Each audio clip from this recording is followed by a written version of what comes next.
नमस्ते दोस्तों, मैं कनिका। और आज मैं आपको एक ऐसी कहानी सुनाने जा रही हूँ जहाँ समय थम सा जाता है या शायद किसी और के इशारे पर चलता है। सुनिए नीरज की उस पुरानी घड़ी मीनार की यात्रा और जानिए घड़ी का शाप। शहर के बाहरी किनारे पर जहाँ पुरानी इमारतें खंडहरों में बदल रही थी, वहाँ एक सदियों पुरानी ऊंची घड़ी मीनार खड़ी थी। उसकी घड़ी सालों से बंद पड़ी थी और कहानियां होती कि रात के वक्त वहां से अजीबोगरीब आवाजें आती हैं। नीरज एक शौकीन फोटोग्राफर ऐसी ही पुरानी और भुतहा जगहों को कैमरे में कैद करने का जुनून रखता था। एक दिन उसने उस मीनार की तस्वीरें लेने का फैसला किया। शाम ढल चुकी थी जब नीरज मीनार के अंदर दाखिल हुआ। अंदर धूप अंधेरा था और हवा में नमी और धूल की गंध भरी थी। मीनार के बीच में एक विशाल पुरानी घड़ी का ढांचा खड़ा था। उसकी सुइयां 11:05 पर जमी हुई थी। जैसे ही नीरज ने अपना कैमरा निकाला, उसे लगा जैसे हवा में एक अजीब सी ठंडक घुल गई हो। उसने तस्वीरें लेनी शुरू की।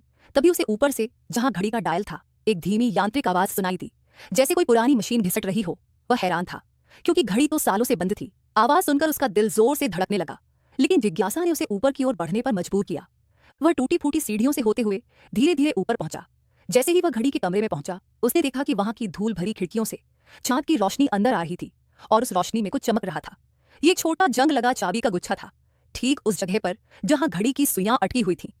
नीरज ने उसे उठाने के लिए हाथ बढ़ाया। तभी अचानक एक जोरदार गड़गड़ाहट के साथ घड़ी की सुइयां तेजी से घूमने लगीं। घड़ी का कमरा अब कंपन कर रहा था। टूटे हुए गियर आपस में टकरा रहे थे और एक अजीब सी डरावनी धुन पूरे कमरे में गूंज रही थी। नीरज डरकर पीछे हटा। तभी उसे महसूस हुआ कि उसके पीछे कोई खड़ा है। एक ठंडी अदृश्य हवा उसके कान के पास से गुजरी और एक धीमी घबराई हुई फुसफुसाहट सुनाई दी।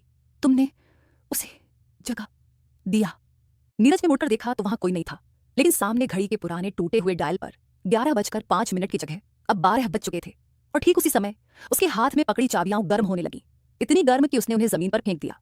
चाबियां गिरते ही उनमें से एक चाबी चमकने लगी और उसकी छाया में एक छोटी बच्ची का धुंधला चेहरा दिखाई दिया, जिसकी आंखें सूजी हुई थीं और होंठ धीरे धीरे कुछ फुसफुसा रहे थे।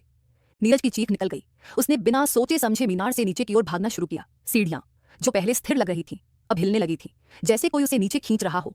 किसी तरह वह बाहर निकलने में कामयाब हुआ और बिना पीछे मुड़े शहर की ओर भागता चला गया। सुबह जब वह अपने घर पहुंचा तो उसका शरीर पसीने से लथपथ था।